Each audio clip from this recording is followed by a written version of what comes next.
Hello and welcome back to Bodhisattva PCS. My dear friend, मैं हूं आपका होस्ट एंड दोस्त Amrendra Tiwari and this is our new initiative Kishanganj की चाय daily editorial analysis for BPSC mains examination. आपको पता होगा जीएस फर्स्ट पेपर और जीएस सेकंड पेपर यदि मेंस की बात करें तो इसमें जो लार्जर पोर्शन होता है वो करंट अफेयर्स का होता है और करंट अफेयर्स से बच्चों को काफी डर लगता है। तो आपके इस प्रॉब्लम को मिटिगेट करने के लिए हमारे तरफ से ये नया प्रयास है जिसमें हम आपको डेली बेसिस पे the Hindu, Indian express, Bihar government की वेबसाइट, पीआईबी जैसे सरीके इंपॉर्टेंट वेबसाइट से आपको बीपीएससी मेंस एग्जामिनेशन के लिए इंपॉर्टेंट आर्टिकल का एनालिसिस प्रस्तुत करेंगे जो आपके बीपीएससी मेंस एग्जामिनेशन के लिए, इंटरव्यू के लिए काफी ज्यादा इंपॉर्टेंट होगा। तो if you are targeting BPSC mains examination, preparing for BPSC mains examination, then watch this video from beginning to the last. और हाँ, हमारे चैनल पे नए हैं तो सब्सक्राइब करके बेल का आइकन जरूर दबा देना ताकि लेटेस्ट नोटिफिकेशन आप तक पहुंचता रहे और जो डेली का शेड्यूल हो आप मेंटेन करते रहो और आगे बढ़ते रहो माय डियर फ्रेंड। ठीक है, आज का इस पहले एपिसोड में हम चर्चा करेंगे परसेंटेज ऑफ कोटा इन बिहार, बिहार में आरक्षण की सीमा, जिसमें हम चर्चा करेंगे कि क्या यह समावेशी विकास का एक नया अध्याय है या राजनीतिक रंगमंच पर होने वाला एक नया नाटक। ऑब्वियस क्रिटिकल एनालिसिस करेंगे इन सारे रिजर्वेशंस बिल का। क्या रिजर्वेशन जो है केवल हमारे सोसाइटी बिहार जैसे स्टेट के जिसमें एक्सेसिव पॉपुलेशन ग्रोथ है, गवर्नमेंट सेक्टर में केवल रिजर्वेशन प्रोवाइड करके हम बिहार की सर्वांगीण विकास की परिकल्पना कर सकते हैं। ये सारी चीजें ऑब्वियस, आप स्टूडेंट हो, एस्पिरेंट हो तो आपका क्रिटिकल माइंडसेट होना चाहिए, उसका सही पॉजिटिव एस्पेक्ट और नेगेटिव एस्पेक्ट दोनों आपको पता होना चाहिए जैसे बीपीएससी एग्जाम में पूछता है। तो चलिए शुरू करते हैं, एक एक करके देखेंगे इसके सारे सेक्शन को, सारे सब पार्ट को, इसका पार्ट पुर्जा खोल के देखेंगे माय डियर फ्रेंड। आप सबको पता होगा कि पिछले दिनों कास्ट बेस्ड सर्वे का डेटा रिलीज करा गया और ये कंडक्ट कराया गया 2022-23 में। इसमें कर्मचारियों के द्वारा, बिहार गवर्नमेंट के द्वारा इस डेटा के एनालिसिस के बाद पाया गया कि large section of backward class and schedule caste and schedule tribes को प्रमोशन की आवश्यकता है क्योंकि ये लोग काफी ज्यादा पिछड़े हुए हैं और यदि इनको प्रमोट नहीं किया गया, ऑब्वियस आपको पता होगा यदि थोड़ा सा आप अपना ऑब्जर्वेशन पावर बढ़ाओ तो आपको पता होगा कि देखो किसी भी सोसाइटी के सर्वांगीण विकास की परिकल्पना तब तक नहीं की जा सकती जब तक उसके हर एक हिस्से का विकास न हो। ठीक है, और जहां पे बिहार जैसे स्टेट में बैकवर्ड क्लास, शेड्यूल कास्ट और शेड्यूल ट्राइब्स जैसी जातियां जो हैं बहुत ज्यादा जनसंख्या ऑक्युपाई करती हैं, लार्जर सेक्शन है इन सोसाइटी का बिहार की जनसंख्या में, यदि इनका विकास ना हो, इनका सर्वांगीण विकास ना हो तो क्या बिहार का विकास संभव है? तो इसको टारगेट करने के लिए बिहार गवर्नमेंट के द्वारा जो 2 रिजर्वेशन बिल लाए गए जिससे कि equality in opportunity and status, जो हमारे संविधान के भाग 3 के आर्टिकल 16 का कथन है कि इक्वालिटी इन अपॉर्चुनिटी हो, सबको, किसी के साथ कोई भेदभाव नहीं किया जाए कुछ अपवादों को छोड़ के। तो इसी को टारगेट करने के लिए बिहार सरकार के द्वारा 2 बिल लाए गए। कौन कौन सा? Bihar reservation of vacancies in post and services for SC ST and OBC amendment bill 2023 और दूसरा बिल था admission in educational institution Bihar reservation bill 2023, जिसमें बिहार सरकार का ये एम है कि जो कोटा है डिप्राइव्ड कास्ट का उसको 50% से बढ़ा के 65% कर दिया जाए बिहार जॉब्स में और एजुकेशनल इंस्टीट्यूशन में। तो ये ओवरऑल इस सेक्टर का जो भी अंडरस्टैंडिंग होनी चाहिए थी आपको समझ में आ गई। हमने देखा कि किसी भी राज्य का, किसी भी समाज का तब तक विकास नहीं हो सकता जब तक उसके हर एक हिस्से का विकास ना हो। और जब कास्ट बेस्ड सेंसस जारी किया गया, उसका डेटा खंगाला गया तो देखा गया कि बिहार की लार्जर पॉपुलेशन जो है अभी भी काफी बैकवर्ड स्थिति में है, इकोनॉमिकली बैकवर्ड है, हर एक सेक्टर में बैकवर्ड स्थिति में है। तो इसको इक्वालिटी इन अपॉर्चुनिटी क्यों ना प्रोवाइड कराया जाए और इसके लिए 2 बिल गवर्नमेंट के द्वारा लाए गए। ठीक है, इन दोनों बिलों को पर साइन किया गया गवर्नर जी के द्वारा नवंबर 18 को और सर्वसम्मति से 9 नवंबर को पास कर दिया गया इन दोनों बिल्स को। ठीक है, और जो न्यू कोटा है, परसेंटेज जो कोटा है बिहार का, वो ये बढ़ा के जो भी बढ़ा 65% हो गया, ये 21 नवंबर 2023 से अब लागू हो गया है। तो थोड़ा बहुत जो ऑब्वियस हम मेंस में भी फैक्ट्स डालते हैं क्योंकि जब हम आंसर राइटिंग करते हैं तो फैक्ट्स और एग्जाम्पल आंसर राइटिंग का क्या होता है, गहना होता है। बहुत बच्चे क्या करते हैं, केवल मतलब वो वैसे कॉन्सेप्चुअल जानकारियां डालते हैं लेकिन उसको वेरीफाई करने के लिए उसमें एग्जाम्पल एग्जाम्पल नहीं डालते हैं। तो एग्जाम्पल काफी इंपॉर्टेंट है और आपको आंकड़ों का ज्ञान होना चाहिए। ऑब्वियस इसको मतलब बिना फैक्चुअल एनालिसिस के भी आप चीजों को नहीं क्वालिफाई कर सकते हैं। तो ये दोनों में बैलेंस होना चाहिए। आजकल एनालिटिकल अप्रोच ज्यादा हो गया है, लेकिन एनालिसिस भी कहां से आती है? डेटा एनालिसिस से ही आती है। गवर्नमेंट जो है कास्ट सेंसस का जो भी डेटा था उसको खंगाली, उसका एनालिटिकल एनालिसिस करा, तभी तो पता चला कि इन रिजर्वेशन बिल की आवश्यकता है। तो जो नया कोटा है वो 65% हो गया है। तो हम देख लेते हैं, जो एक्सट्रीमली बैकवर्ड क्लास हैं इनका कोटा बढ़ के 25% हो गया है, शेड्यूल कास्ट का 20% हो गया है, बैकवर्ड कास्ट का 18% हो गया है, ईडब्ल्यूएस का 10% पहले इतना ही बराबर है और शेड्यूल ट्राइब्स का 2% है। ठीक है। और बिफोर इफेक्ट मतलब ये जो रिजर्वेशन बिल है इनको लागू करने से पहले एससी का कोटा कितना था? 16%। तो इसमें कंपैरिजन करना जरूरी है। ठीक है, काफी इंपॉर्टेंट है, ध्यान में रखना। एसटी का कोटा कितना था? 1%। पूछा जा सकता है, यहां से प्रीलिम्स में क्वेश्चन पूछा जा सकता है कि एसटी का कोटा बिफोर इफेक्ट 1% था, उसको बढ़ाकर न्यू बिल के बाद जो है रिजर्वेशन कोटा में कर दिया गया है 2% के बराबर। ईबीसी 18% और बीसी 15% है। तो टोटल यह होता है कितना आपका? 65%। और 10% क्या है? इकोनॉमिकली वीकर सेक्शन का है। तो ये टोटल रिजर्वेशन हो गया बिहार में अब 75%। तो इसके बाद जो है जो भी बैकवर्ड क्लास हैं, बिहार सेकंड स्टेट हो गया है आफ्टर तमिलनाडु बैकवर्ड क्लास को रिजर्वेशन देने में, high percentage of reservation provide कराने में। ठीक है। और यदि बड़े स्टेट की बात करें तो ओवरऑल रिजर्वेशन में दैट मींस बैकवर्ड क्लास और ईडब्ल्यूएस दोनों के मिला के 75% हो गया है। तो जो बड़े स्टेट हैं उसमें बिहार टॉप स्थान पे आ गया है। 65% आरक्षण बिहार के द्वारा दिया जा रहा है माय डियर फ्रेंड। ठीक है। अब देखिए ये सारी चीजें हमने देख लिया कि कितना अब लाभ होगा, कितना लाभ जो है गवर्नमेंट जॉब में, गवर्नमेंट इंस्टीट्यूशन में बच्चों को प्रोवाइड कराया जाएगा, लोगों को प्रोवाइड कराया जाएगा इन पार्टिकुलर सेक्शन से, सेक्शन ऑफ सोसाइटी से। अब देख लेते हैं कि क्या यह अपने अल्टीमेट गोल को प्राप्त करने में कितना सक्षम है, और इसका क्रिटिकल एनालिसिस बहुत ही ज्यादा जरूरी है।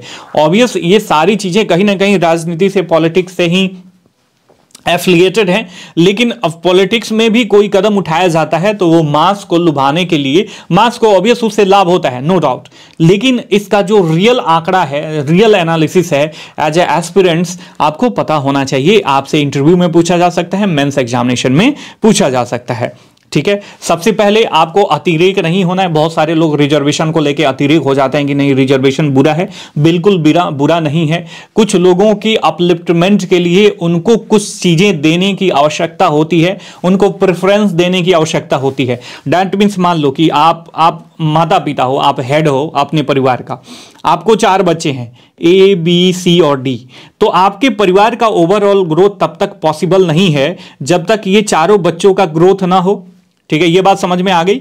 मान लो कि ए जो बच्चा है या बी बच्चा है, ठीक है, ये तगड़ा है, होशियार है, इसको सारी चीजें प्रोवाइड करा रही हैं। यहां पे जाति से मतलब नहीं है, यहां पे बिल्कुल मत ये समझना है कि जाति की बात कर रहा हूं मैं, जाति से मतलब नहीं है, मैं एग्जांपल की बात कर रहा हूं। तो ये खूब बढ़िया है, होशियार है, थोड़ा सा भी गाइडेंस के बाद ये आगे बढ़ सकता है। लेकिन ये जो सी और डी बच्चा है ना, इसको विशेष प्रेफरेंस की आवश्यकता है। मान लो इसको ए और बी को 1 लीटर दूध 2 लीटर दूध की आवश्यकता है, तो हो सकता है सी और डी को 3 लीटर दूध की आवश्यकता हो, क्योंकि ये लोग कमजोर हैं, इनको ज्यादा मतलब नरिशमेंट की आवश्यकता है। तो इसीलिए एक परिवार का हेड मुखिया जो है ये चाहेगा कि हमारे सारे बच्चे क्या हो, स्ट्रांग हो। एक माता पिता के लिए और एक सोसाइटी के मुखिया के लिए गवर्नमेंट, जो कि राज्य जो है, यहां गवर्नमेंट की बात नहीं कर रही है, राज्य की बात करी जा रही है। गवर्नमेंट बदलती रहती है, राज्य जो है चूंकि वेलफेयर सोसाइटी का कॉन्सेप्ट पे आधारित है हमारा स्टेट, तो स्टेट का जो मूल कर्तव्य है वो अपने चारों बच्चों के अपलिफ्टमेंट का है। ठीक है। तो आपको अतिरेक नहीं होना है, रिजर्वेशन जरूरी है सोसाइटी के डेवलपमेंट के लिए, लेकिन उसका क्रिटिकल एनालिसिस भी जरूरी है कि क्या केवल रिजर्वेशन प्रोवाइड करा के हम अपने पूरे समाज की उत्थान कर सकते हैं, उत्थान की बात सोच सकते हैं। तो ये जरूरी है। तो आपको पता होगा कि ये पहला आफ्टर इंडिपेंडेंस ऐसा मतलब कास्ट बेस पे जो है या सेंसस था जो सक्सेसफुली कंडक्ट कराया गया, और यह पाया गया बिहार में कि ईबीसी 112 कास्ट आते हैं ईबीसी में, ओबीसी में 30 कम्युनिटीज आती हैं, जो दोनों मिला के, ये ईबीसी और ओबीसी दोनों मिला के 63% का हिस्सा बनाती हैं, पॉपुलेशन का हिस्सा बनाती हैं बिहार का। वहीं यदि एससी की बात करें, शेड्यूल कास्ट की बात करें, तो इनका 19.65% हिस्सा है। वहीं एसटी में 1.68%, अपर कास्ट में जो है यह इनका पॉपुलेशन 15.52% के बराबर है। ठीक है, लेकिन ये सारी चीजें जो आपने रिजर्वेशन का आंकड़ा देखा, जो आपने रिजर्वेशन का आंकड़ा देखा और ये आंकड़ा देख रहे हैं, ये किन की बात कर रहा है? ये केवल कास्ट की बात कर रहा है, कास्ट डिवीजन की बात कर रहा है, जो कहीं ना कहीं deep rooted caste divided society है बिहार की, इसको और लार्ज कर रहा है, इनलार्ज किया जा रहा है, not as a whole society. ये होल सोसाइटी की कभी बात ही नहीं करता है। तो ऑब्वियस रिजर्वेशन का एक ये ड्रॉबैक होता है कि रिजर्वेशन जो है होल सोसाइटी की बात ना करके ये डिवीजन की बात करता है, डिवीजन पे ये सारी चीजें करता है। ठीक है, बट ठीक है, अच्छी चीज है, रिजर्वेशन जरूरी है, अपलिफ्टमेंट जरूरी है। जैसा कि मैंने पहले बताया कि 4 बच्चे हों, 2 पिछड़े हों और 2 आगे हों, तो आप अपने फैमिली का ओवरऑल उत्थान पॉसिबल नहीं कर सकते हो, सबका उत्थान जरूरी है। लेकिन एक बात बताओ, आपको पता होना चाहिए कि 58% बिहारी जो हैं, सारे मतलब इसमें सारी जातियां आती हैं, सारे सेक्ट आते हैं, ये बिलो द एज ऑफ 25 हैं। ठीक है, विच is the highest proportion of the youngster of the population of any state in India. 80 million population है इस मामले में। ठीक है, तो बिहार में बिलो 25 सबसे अधिक जनसंख्या है किसकी? यंग लोगों की, यंग पीपल की।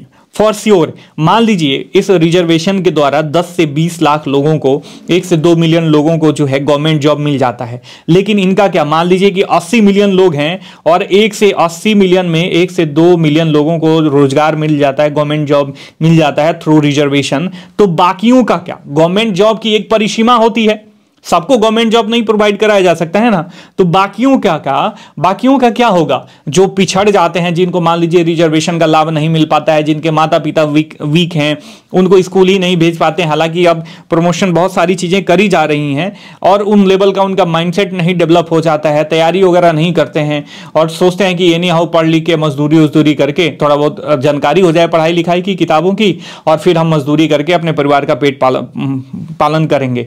तो क्या ये पॉसिबल है सोसाइटी का ओवरऑल ग्रोथ करना? इतनी बड़ी पॉपुलेशन को यदि हम पीछे छोड़ दें, यहां मान लीजिए 1 से 2 मिलियन 3 मिलियन लोगों को मान लीजिए रिजर्वेशन के थ्रू लाभ मिलता है, तो ये केवल क्या होगा? या ड्रॉप इन ओशन के बराबर होगा, ऊंट के मुंह में जीरा के बराबर होगा। My dear friend, I hope कि इस पार्टिकुलर स्टेटमेंट का, इस पार्टिकुलर पॉइंट का आपने मर्म समझा। ठीक है, industrialization is the need of hour. तो जो बचे हुए जनसंख्या है ना, ये कहां जाएगी? उद्योगों में जाएगी। लेकिन आप देखते हो कि बिहार में हर एक दिन जो है भर भर के ट्रेनें बिहार से बाहर जाती हैं। इससे ब्रेन ड्रेन भी आजकल हो रहा है, लेबर ड्रेन भी हो रहा है। जो पॉपुलेशन इतना यंग है और बिहार के प्रगति में उत्थान कर सकता था, जाके महाराष्ट्र में, पंजाब में, दिल्ली में, इन राज्यों का उत्थान कर रहा है, कम पैसे में कमा रहा है और लेबर ड्रेन भी हो रहा है बिहार का। तो you can't ignore the excessive growth of population in Bihar. जो बिहार में पॉपुलेशन का एक्सेसिव ग्रोथ है, इसको भी आप इग्नोर नहीं कर सकते, इस पे कंट्रोल करना बहुत जरूरी है। देखिए, मान लीजिए संसाधन लिमिट हो, मान लीजिए 100 बीघा जमीन हो किसी पिता के पास, ठीक है, उसके 5 बच्चे हैं। यदि किसी पिता को 5 बच्चे हैं तो ये 100 बीघा का ठीक है, ये ठीक ठाक यूटिलाइजेशन कर पाएंगे, ये ठीक है, धनी स्टेटस में भी ये रह सकते हैं। इससे जो इनकम होगा इनके परिवार की वृद्धि के लिए, इनकी इकोनॉमिक और सांस्कृतिक ग्रोथ के लिए बहुत ही जरूरी होगा। यदि मान लीजिए 100 बीघा जमीन है किसी दूसरे पिता के पास और इसके 25 बच्चे हैं, तो क्या इसके 25 बच्चे का ग्रोथ हो सकता है? नहीं हो सकता है, पॉसिबल ही नहीं है, क्योंकि जो वेल्थ का डिस्ट्रीब्यूशन होगा ना, वो काफी मिनिमलिस्टिक लेवल पे पहुंच जाएगा और इनको काफी कम मिलेगा, जो इनके खुद के पालन पोषण के लिए अधिक नहीं, मतलब नहीं होगा, पर्याप्त नहीं होगा। तो इसलिए पॉपुलेशन ग्रोथ पे कंट्रोल करना, जो एक्सेसिव पॉपुलेशन ग्रोथ है, इस पे कंट्रोल करना बहुत ही जरूरी है। लेकिन होता क्या है कि राजनीतिक मजबूरियां जो है सरकार को ऐसा करने से रोकती हैं। लो एजुकेशन लेवल, अभी भी बिहार में जो एजुकेशन लेवल है, जो भी डेटा रिलीज किया जाता है बड़े बड़े इंस्टीट्यूशन के द्वारा, तो उसमें बिहार की कोई भी यूनिवर्सिटी टॉप 100 में या टॉप 200 में नहीं आती। और जो स्कूल लेवल का एजुकेशन का लेवल है वो भी काफ़ी लो है। तो एजुकेशन लेवल भी बढ़ाएंगे तभी तो स्किल डेवलपमेंट होगा, स्किल डेवलपमेंट पे कार्य करेंगे। अच्छी पढ़ी हुई जनसंख्या जो है, ह्यूमन रिसोर्सेज का डेवलपमेंट कैसे होता है, उनके हेल्थ पे, जो भी उनके बेसिक नीड है, हेल्थ पे, एजुकेशन पे, खान पान पे जब हम खर्चा करेंगे तभी तो एक अच्छा मानव का निर्माण होगा, एक अच्छे मस्तिष्क का निर्माण होगा और उसका हम मैक्सिमम यूटिलाइजेशन कर पाएंगे। यदि ऐसा हम नहीं करते हैं तो कैसे होगा। और बिहार के पास ऑब्वियस संसाधन की कमी है, बिहार गवर्नमेंट इतना कर ही नहीं पाती है, तो जो एम है, फाइनल एम, उसे प्राप्त ही नहीं कर पाते हैं। माइग्रेशन कॉजेज ब्रेन ड्रेन और लेबर ड्रेन इन बिहार। मैंने पहले ही बता दिया कि ब्रेन ड्रेन हो जाता है। जो भी आपने देखा होगा, जो प्रतिभाशाली लोग हैं बिहार से, वो अमेरिका चले गए हैं, कोई लंदन, कोई ऑस्ट्रेलिया। छठ पूजा मनाई जाती है तो आपने देखा होगा कि छठ पूजा बिहारियों के द्वारा सेलिब्रेट करी जा रही है, और आप वहां पे देखो कि कितनी बिहारियों की जनसंख्या है वहां पे, ठीक है। इसके साथ साथ अदर स्टेट में देखो, किसी भी स्टेट में, आपका पड़ोसी स्टेट है ना यूपी, इसमें जाके देखो जो टॉप लेवल के सचिव होते हैं ना, ब्यूरोक्रेट्स, उनमें सारे मतलब 80% आपको बिहारी मिल जाएंगे।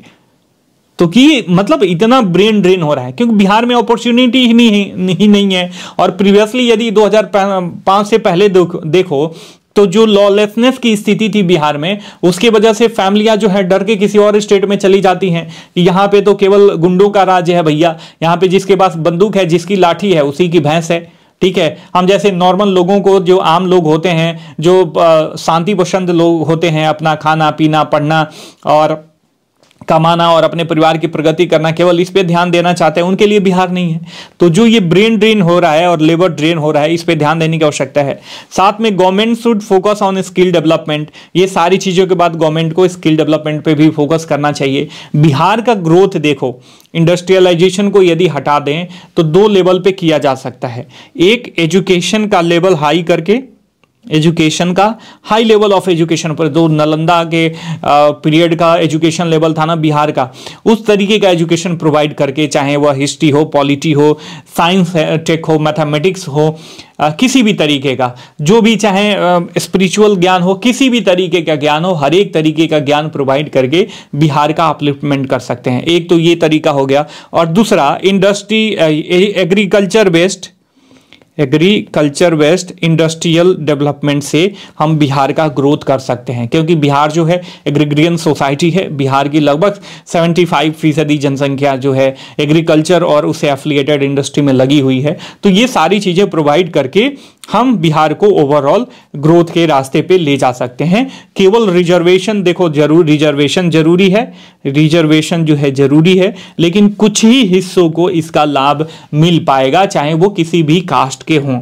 तो जो बची हुई जनसंख्या है, जो रिजर्वेशन से जिनको लाभ मिलेगा उससे ज्यादा, तो उन सबको क्या कर सकते हैं, इन्हीं तरीकों से डेवलप करके हम प्रॉपर बिहार को ग्रोथ दे सकते हैं, ठीक है। केवल रिजर्वेशन से हम बिहार का ओवरऑल ग्रोथ नहीं कर सकते हैं, या जो पिछड़ी जातियां हैं उनका भी ग्रोथ नहीं कर सकते हैं। Obvious, increasing the reservation level in government services and educational institution is good effort for inclusive growth in Bihar. Bihar सरकार का ये प्रयास समावेशी विकास के लिए अच्छा प्रयास है, लेकिन जो समावेशीनेस है, जो समावेशी का कॉन्सेप्ट है, can't defined only by the government job. Government job में आरक्षण प्रदान करके नहीं किया जा सकता। ऑब्वियस, हम हर एक सेक्टर में भी आरक्षण नहीं प्रदान कर सकते। इसमें जो है इंडस्ट्रियलाइजेशन करके, स्किल डेवलपमेंट करके, एजुकेशन का लेवल बढ़ा के जो है हम बिहार को ओवरऑल ग्रोथ दे सकते हैं माय डियर फ्रेंड, ठीक है। आई होप कि इस पूरे एडिटोरियल एनालिसिस में